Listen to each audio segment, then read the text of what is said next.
Okay, welcome back. നമുക്ക് cash flow തന്നെ continue ചെയ്യാം അല്ലേ. ക്യാഷ് ഫ്ലോയ്ക്കകത്ത് കയറി വരുന്ന അല്ലെങ്കിൽ പ്രോഫിറ്റ് ആൻഡ് ലോസ് അക്കൗണ്ടിൽ നിന്ന് ക്യാഷ് ഫ്ലോയ്ക്കകത്ത് ഉണ്ടാകുന്ന വ്യത്യാസങ്ങൾ എന്തൊക്കെയാണെന്ന് മനസ്സിലായല്ലോ. ഇനി ഞാൻ നിങ്ങൾക്ക് ക്യാഷ് ഫ്ലോ സ്റ്റേറ്റ്മെന്റ് എങ്ങനെയാണ് പ്രിപ്പയർ ചെയ്യേണ്ടത്, അല്ലെങ്കിൽ അത് ചെയ്യുമ്പോൾ എന്തൊക്കെ കാര്യങ്ങൾ നിങ്ങൾ ശ്രദ്ധിക്കണം, അത് എങ്ങനെയൊക്കെയാണ് ചെയ്യേണ്ടത് എന്നുള്ള കാര്യങ്ങൾ നോക്കാം. അതിനു മുമ്പ് നിങ്ങൾ ആദ്യമേ മനസ്സിൽ കണ്ടുകൊണ്ട് വരേണ്ട ഒരു കാര്യം എന്താണെന്നറിയാമോ. ബേസിക്കലി നിങ്ങൾക്ക് അക്കൗണ്ട്സിന്റെ യാതൊരുവിധ നോളേജും ഇല്ലാത്ത ഒരാളാണെന്ന് വിചാരിക്കുക. ഡെബിറ്റ് അറിയില്ല, ക്രെഡിറ്റ് അറിയില്ല, ഒന്നുമില്ല. വളരെ ബേസിക് ആയിട്ടുള്ള ഈ പറയുന്ന പോലെ പൈസ കൂട്ടാനും കുറയ്ക്കാനും മാത്രം അറിയാവുന്ന ഒരു വ്യക്തിയാണെന്ന് വിചാരിക്കുക. ഓക്കെ, നിങ്ങളെ ഫസ്റ്റ് ജാനുവരി 2015 ഓക്കെ, 1 ജാനുവരി 2015 ഞാൻ പറഞ്ഞ കാര്യം മറക്കരുത്. നിങ്ങൾക്ക് ഡെബിറ്റോ ക്രെഡിറ്റോ ക്യാപിറ്റൽ എന്താണ്, റവന്യൂ എന്താണ് എന്നുള്ള കാര്യങ്ങളൊന്നും നിങ്ങൾക്ക് അറിയില്ല. ഒരു കാര്യവും നിങ്ങൾക്ക് അറിയില്ല. സോ 1 ജാനുവരി 2015 ഞാൻ ഒരു ടേബിളിൽ കൊണ്ടിരുത്തനെ, എന്നിട്ട് നിങ്ങൾക്ക് ഞാൻ ക്യാഷ് ബാലൻസ് അല്ലെങ്കിൽ ഒരു 100 രൂപ നിങ്ങളുടെ കയ്യിൽ തന്നു. മനസ്സിലായി? ഒരു നോട്ട്ബുക്കും ഒരു 100 രൂപയും നിങ്ങളുടെ കയ്യിൽ തന്നു. നിങ്ങൾ എൻ്റെ കമ്പനിയുടെ അക്കൗണ്ടന്റ് ആണ് അല്ലെങ്കിൽ കാഷ്യർ ആണെന്ന് വിചാരിക്കുക. അക്കൗണ്ടന്റ് വേണ്ട, അക്കൗണ്ടന്റ് ആണെങ്കിൽ അക്കൗണ്ട്സിനെ കുറിച്ച് അറിയണമല്ലോ. നിങ്ങൾ എൻ്റെ കമ്പനിയുടെ കാഷ്യർ ആണ്. നിങ്ങളെ ഇതേപോലെ 1 ജാനുവരി 2015 ഒരു ടേബിളിൽ കൊണ്ടിരുത്തി, എന്നിട്ട് ഒരു നോട്ട്ബുക്ക് വാങ്ങിച്ചു തന്നിട്ട് 100 രൂപ കയ്യിൽ തന്നു. എന്നിട്ട് ഞാൻ നിങ്ങളോട് പറയുന്ന കാര്യം എന്താണെന്നറിയാമോ, നിങ്ങൾക്ക് ഏതൊക്കെ തരത്തിലുള്ള എമൗണ്ടുകളാണോ ഇങ്ങോട്ട് വരുന്നത് അതെല്ലാം നിങ്ങൾ ആഡ് ചെയ്യണം. ദാറ്റ് മീൻസ് ക്യാഷ് ഇൻഫ്ലോസ് എല്ലാം ആഡ് ചെയ്യണം. അതേപോലെ തന്നെ ക്യാഷ് ഔട്ട്ഫ്ലോസ് വരും. ഔട്ട്ഫ്ലോസിനെ നിങ്ങൾ എന്ത് ചെയ്യണം? മൈനസ് ചെയ്യണം. മനസ്സിലായോ? എന്നിട്ട് പിന്നെ നമ്മൾ കാണുന്നത് 31 ഡിസംബർ 2015 31 ഡിസംബർ 2015 ഞാൻ അന്ന് ക്യാഷ് ബാലൻസ് നോക്കിയപ്പം 10,000 റുപ്പീസ് ഉണ്ടായിരുന്നു. ആ പ്രോസസ്സ് പെട്ടെന്ന് മനസ്സിലാക്കാൻ വേണ്ടിയിട്ടാണോ ഞാൻ ഇങ്ങനെ ഒരു എക്സാമ്പിൾ ഒക്കെ പറയണേ. ഓക്കെ, സോ പറഞ്ഞ കാര്യം മറക്കരുത്. അക്കൗണ്ട്സിന്റെ യാതൊരുവിധ ബേസും ഇല്ലാത്ത നിങ്ങളുടെ കയ്യിൽ ഞാൻ ഒരു 100 രൂപ തന്നു. 100 രൂപ തന്നിട്ട് നിങ്ങൾ ഒരു ടേബിളിൽ കൊണ്ടിരുത്തുകയാണ്. ടേബിളിൽ കൊണ്ടിരുത്തിയിട്ട് ഞാൻ നിങ്ങൾക്ക് എന്ത് ചെയ്യണം, അല്ലെങ്കിൽ നിങ്ങളോട് ഞാൻ എന്താ പറയണേ, ഏതൊക്കെ തരത്തിലാണോ പൈസ ഇങ്ങോട്ട് വരുന്നത് അതെല്ലാം നിങ്ങൾ എഴുതണം. മേ ബി സെയിൽസ് ആവാം, ഓക്കെ, അല്ലെങ്കിൽ മുമ്പ് നമ്മുടെ കയ്യിൽ നിന്ന് കടം വാങ്ങിച്ച ആരെങ്കിലും തരുന്നതാവാം, അതല്ലെങ്കിൽ ബാങ്കിൽ നിന്ന് കിട്ടുന്ന ഇൻട്രസ്റ്റ് ആവാം, അല്ലെ, അല്ലെങ്കിൽ ഷെയർസ് ഇഷ്യൂ ചെയ്തു അതിന്റെ ക്യാഷ് ആവാം. അങ്ങനെ നിങ്ങൾക്ക് അക്കൗണ്ട്സിന്റെ നോളേജ് ഇല്ലാത്തത് കൊണ്ട് ഇത് റവന്യൂ ആണോ, ഇത് ക്യാപിറ്റൽ ആണോ, അല്ലെങ്കിൽ ഇത് കഴിഞ്ഞ വർഷത്തെ ആണോ, അടുത്ത വർഷത്തെ ആണോ, ഈ വർഷത്തെ ആണോ, ഇങ്ങനെ ഒന്നും നിങ്ങൾ നോക്കേണ്ട കാര്യമില്ല അല്ലെ. നിങ്ങൾക്ക് കിട്ടുന്ന എമൗണ്ടുകൾ ഫുള്ളായിട്ട് നിങ്ങൾക്ക് കിട്ടുന്ന എമൗണ്ട് ഫുള്ളായിട്ട് നിങ്ങൾ ആഡ് ചെയ്യുന്നു. ഇനി ഇതേപോലെ തന്നെ ഒരു പേയ്മെന്റ് അസറ്റ് വാങ്ങിക്കാൻ വേണ്ടി 20 ലക്ഷം രൂപ കൊടുക്കാൻ പറഞ്ഞു. നിങ്ങൾ എഴുതി വെച്ചു 20 ലക്ഷം രൂപ കൊടുത്തു. ഓക്കെ, ആരെങ്കിലും ബർത്ത്ഡേക്ക് ഒരു 5 ലഡു വാങ്ങിക്കാൻ വേണ്ടിയിട്ട് ഒരു 20 രൂപ ചോദിച്ചു, അതും എഴുതി. നിങ്ങൾ ആലോചിച്ച് നോക്കി, 50 ലക്ഷം രൂപയുടെ അസറ്റ് വാങ്ങിക്കുമ്പോൾ നിങ്ങൾ ആ നോട്ട്ബുക്കിൽ തന്നെ എഴുതണേ. 20 രൂപയുടെ ലഡു വാങ്ങിക്കാനും നിങ്ങൾ അതേ നോട്ട്ബുക്കിൽ തന്നെ എഴുതണേ. ദാറ്റ് മീൻസ് അവിടെ നിങ്ങളുടെ ക്യാഷ് ബാലൻസ് കൃത്യമാവാൻ വേണ്ടി മാത്രം നിങ്ങൾക്ക് റവന്യൂ ഇല്ല, ക്യാപിറ്റൽ ഇല്ല, കഴിഞ്ഞ വർഷത്തെ ശമ്പളമാണോ, അടുത്ത വർഷത്തെ അഡ്വാൻസ് സാലറി ആണോ, ഇതൊന്നുമില്ല. വിളിച്ചു പറയുന്നു, പൈസ കൊടുക്കാൻ പറയുന്നു, കൊടുക്കും. മനസ്സിലായി? ഇതാണ് ക്യാഷ് ഫ്ലോ സ്റ്റേറ്റ്മെന്റിന്റെ ബേസ്. സോ നിങ്ങൾ ഒരു ബുക്ക് ഒന്ന് അങ്ങനെ മനസ്സിലൊന്ന് സങ്കല്പിച്ചേ. ഇതേപോലെ ക്യാഷ് ഇൻഫ്ലോസും ഔട്ട്ഫ്ലോസും എഴുതുന്ന ഒരു ബുക്ക് 31 ഡിസംബർ 2015 നിങ്ങൾ ആ ബുക്കും ഈ പറയുന്ന 10,000 റുപ്പീസ് ക്യാഷ് ബാലൻസും കൂടെ എന്നെ ഏൽപ്പിക്കുകയാണ്. ഇതിൽ നിന്നാണ് ഞാൻ എന്ത് ചെയ്യാൻ പോണേ ക്യാഷ് ഫ്ലോ സ്റ്റേറ്റ്മെന്റ് എന്ന് പറയുന്ന സാധനം പ്രിപ്പയർ ചെയ്യാൻ പോകുന്നത്.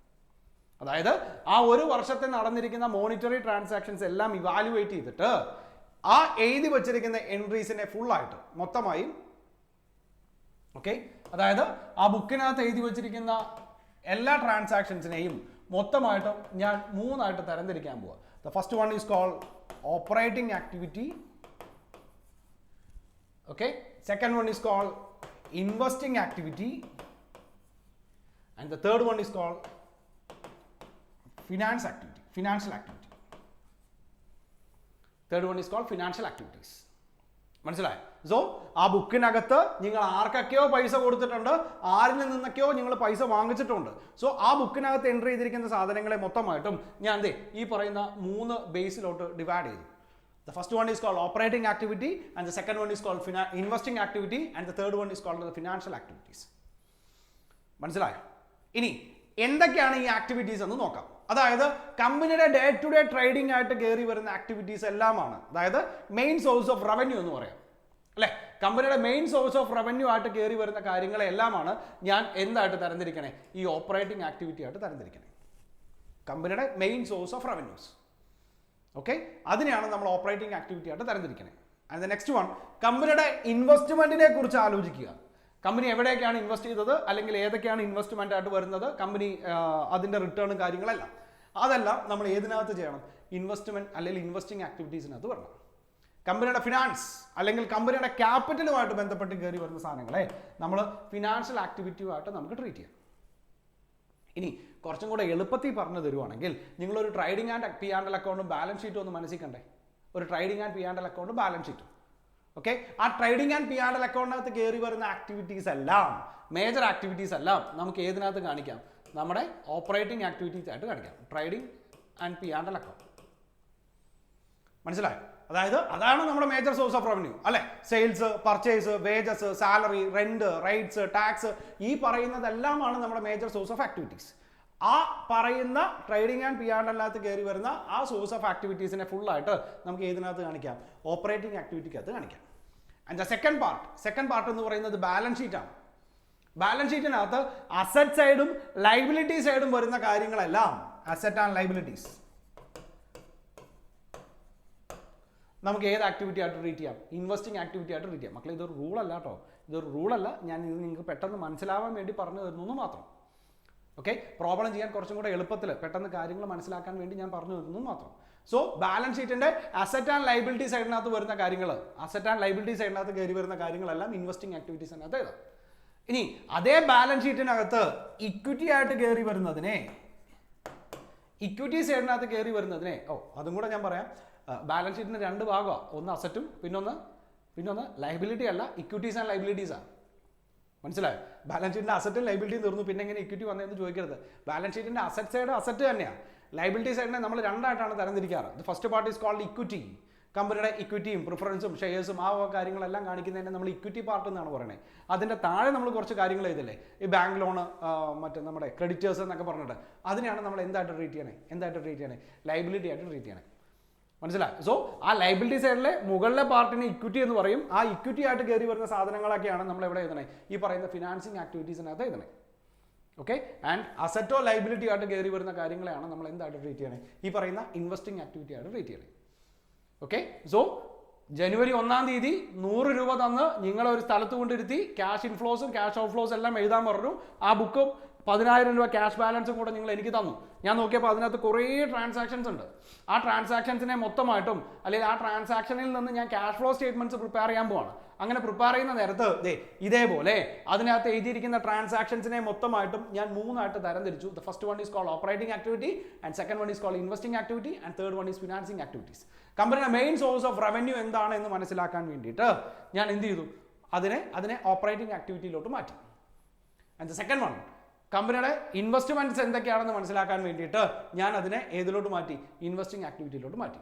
കമ്പനിയുടെ ക്യാപിറ്റലിനകത്ത് അല്ലെങ്കിൽ കമ്പനിയുടെ ഇക്വിറ്റിക്കകത്ത് ഉണ്ടാകുന്ന ചേഞ്ചസ് മനസ്സിലാക്കാൻ വേണ്ടിയിട്ട് ഞാൻ എന്ത് ചെയ്തു, ഫിനാൻഷ്യൽ ആക്ടിവിറ്റീസ് ആയിട്ട് പ്രിപ്പയർ. ഓക്കെ, ചെയ്ത കാര്യം മനസ്സിലായല്ലോ. ഇതാണ് ക്യാഷ് ഫ്ലോ സ്റ്റേറ്റ്മെന്റ്. ഇവിടെ നിങ്ങൾ മനസ്സിലാക്കേണ്ട ഒരു കാര്യം കൂടെ ഉണ്ട്, ഒറ്റ കാര്യം കൂടെ ഉണ്ട്. അതും കൂടെ പറഞ്ഞാൽ നമുക്ക് ഡയറക്റ്റ് ആയിട്ട് അതിൻ്റെ തിയറി പാർട്ടിലോട്ട് കിടക്കാം. ഒരു ആക്ടിവിറ്റിയുമായിട്ട് ബന്ധപ്പെടുത്തി കയറി വരുന്ന, അല്ലെങ്കിൽ അതുമായിട്ട് ബന്ധപ്പെട്ട് കയറി വരുന്ന വേറെ ഏതെങ്കിലും തരത്തിലുള്ള സോഴ്സ് ഓഫ് ഇൻകം ഉണ്ടെങ്കിൽ അതിനെയും നമ്മൾ അതേ ആക്ടിവിറ്റിയിൽ തന്നെ കാണിക്കണം. വൺസ് അഗൈൻ, ഒരു ആക്ടിവിറ്റിയുമായി ബന്ധപ്പെട്ട് നമുക്ക്, അല്ലെങ്കിൽ ഒരു ആക്ടിവിറ്റിയുമായി ബന്ധപ്പെട്ട് നമുക്കൊരു സോഴ്സ് ഓഫ് ഇൻകം ഉണ്ടെന്ന് വിചാരിക്കുക, അല്ലെങ്കിൽ ഒരു source of expense. That means indirect ആയിട്ട് നമുക്കൊരു സോഴ്സ് ഓഫ് ഇൻകമോ സോഴ്സ് ഓഫ് എക്സ്പെൻസോ ഉണ്ടെങ്കിൽ അതിനെ അതേ ആക്ടിവിറ്റിയിൽ തന്നെ കാണിക്കണം. മനസ്സിലായില്ലെങ്കിൽ ഒരു എക്സാമ്പിൾ പറയാം. ബാങ്കിൽ നിന്ന് ലോൺ എടുത്തു അല്ലേ, അതൊരു ബാങ്കിൽ നിന്ന് ലോൺ എടുക്കുന്നത് നമ്മുടെ ലയബിലിറ്റി ആണ്, നമ്മുടെ മെയിൻ, നമുക്ക് ഏതിനകത്ത് ഇൻവെസ്റ്റ്മെന്റ് ആക്ടിവിറ്റീസ് എന്ന് വേണമെങ്കിൽ പറയാം അല്ലേ. ആ ലോൺ എടുത്തതിന് നമ്മൾ ഇൻട്രസ്റ്റ് കൊടുക്കണ്ടേ? വേണ്ടേ? ലോൺ എടുത്തതിന് നമ്മൾ ഇൻട്രസ്റ്റ് കൊടുക്കണം. അവിടെ നോക്കിയേ, ആ ലോൺ എടുക്കുക എന്ന് പറയുന്ന മെയിൻ ആക്ടിവിറ്റിയുടെ സബ്ബായിട്ടാണ് ഇൻട്രസ്റ്റ് പറഞ്ഞത്. ഇൻട്രസ്റ്റ് റവന്യൂ ആണെങ്കിൽ പോലും, നമ്മുടെ ട്രേഡിംഗ് ആൻഡ് P&L കാണിക്കുന്ന റവന്യൂ ആണെങ്കിൽ പോലും അത് ഏത് ആക്ടിവിറ്റി തന്നെ കാണിക്കണം? ഇൻവെസ്റ്റ്മെന്റ് ആക്ടിവിറ്റീസ് തന്നെ കാണിക്കണം. മനസ്സിലായി? നെക്സ്റ്റ് വൺ മറ്റേ ഡിബഞ്ചർ പോട്ടെ. ഇക്വിറ്റി ഷെയർസ് ഇഷ്യൂ ചെയ്തു. ഇക്വിറ്റി ഷെയർസ് ഇഷ്യൂ ചെയ്യുമ്പോൾ നമുക്ക് ക്യാഷ് കിട്ടും. ഫിനാൻസിങ് ആക്ടിവിറ്റിയാണ് അല്ലേ? ഫിനാൻസിങ് ആക്ടിവിറ്റിയാണ്. ഇക്വിറ്റി ഷെയർസിന് ഡിവിഡൻഡ് കൊടുത്തു. ചെറിയ എമൗണ്ട് ഓഫ് ഡിവിഡൻഡ് നമ്മൾ ഇക്വിറ്റി ഷെയർസിന് കൊടുത്തു. അത് ഏത് ആക്ടിവിറ്റിയാണ്? ഫിനാൻസിങ് ആക്ടിവിറ്റിയാണ്. ദാറ്റ് മീൻസ് ഒരു ആക്ടിവിറ്റിയുമായിട്ട് കയറി വരുന്ന പ്രധാനമായിട്ടുള്ള കാര്യം, അല്ലെങ്കിൽ അതുമായിട്ട് കയറി വരുന്ന ഒരു ഇൻഡയറക്റ്റ് ആയിട്ടുള്ള ഒരു എക്സ്പെൻസോ കോസ്റ്റോ കാര്യങ്ങളോ വരികയാണെങ്കിൽ അതിനെ നമുക്ക് ഏത് ആക്ടിവിറ്റി ആയിട്ട് തന്നെ ട്രീറ്റ് ചെയ്യാം? അതേ ആക്ടിവിറ്റി ആയിട്ട് തന്നെ ട്രീറ്റ് ചെയ്യാം. മനസ്സിലായോ? സോ ഇത്രയാണ് ക്യാഷ് ഫ്ലോ സ്റ്റേറ്റ്മെന്റ്സ്.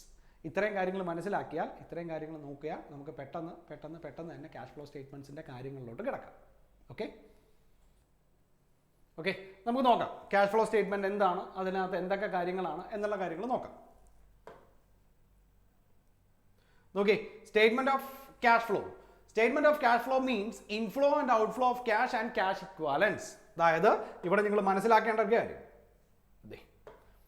നമ്മുടെ സ്റ്റാർട്ടിങ്ങിൽ തന്നെ നമ്മൾ പറയുന്നത് ഇതാണ്, ക്യാഷ് ആൻഡ് ക്യാഷ് ഇക്വാലൻസ്.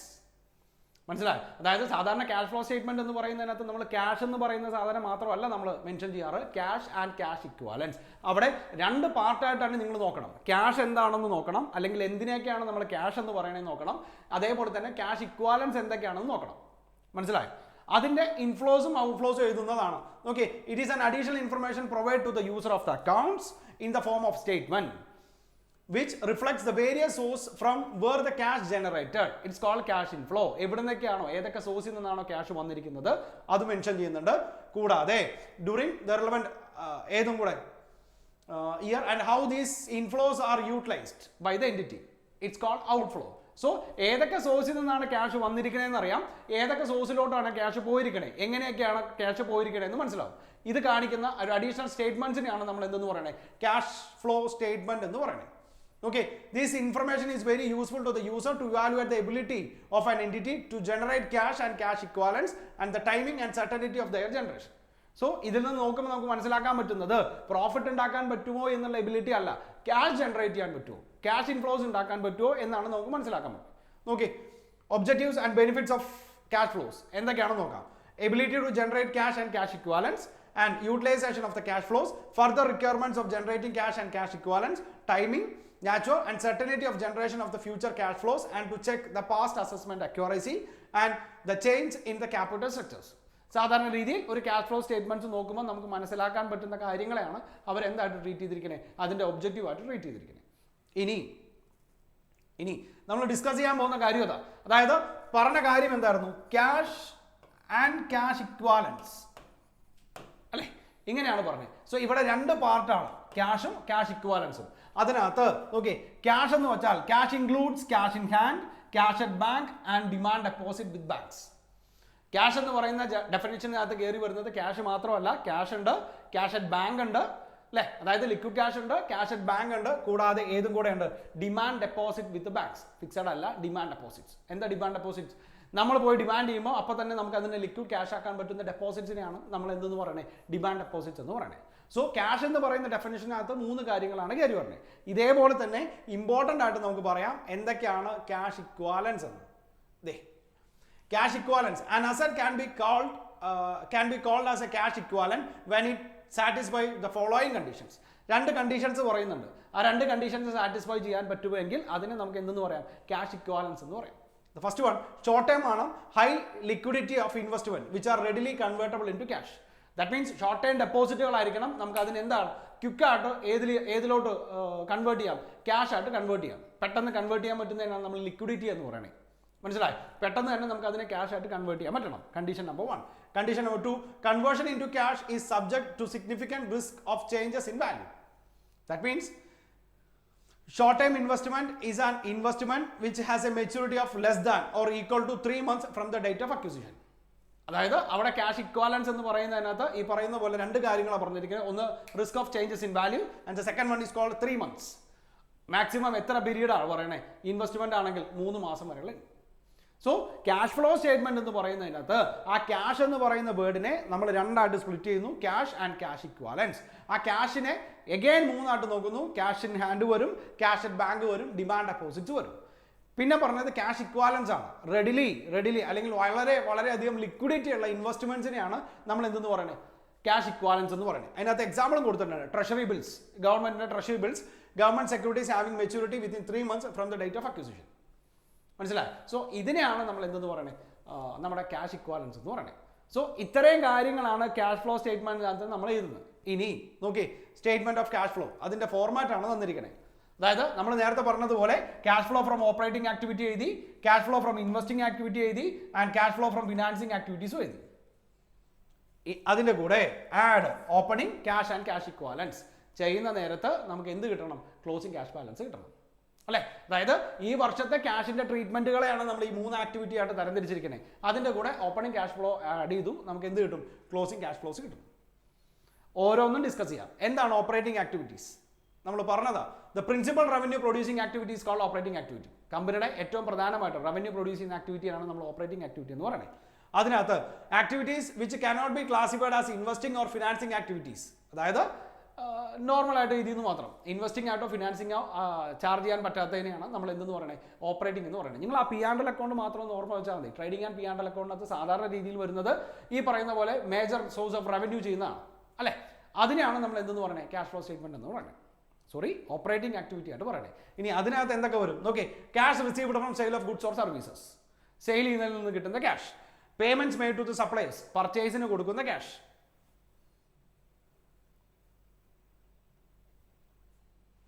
കുറച്ച് എക്സാമ്പിൾസ് ഏതാ ഓപ്പറേറ്റിംഗ് ആക്ടിവിറ്റിയുമായിട്ട് ബന്ധപ്പെടുത്തി കുറച്ച് എക്സാമ്പിൾസ് പറഞ്ഞു എന്ന് മാത്രം.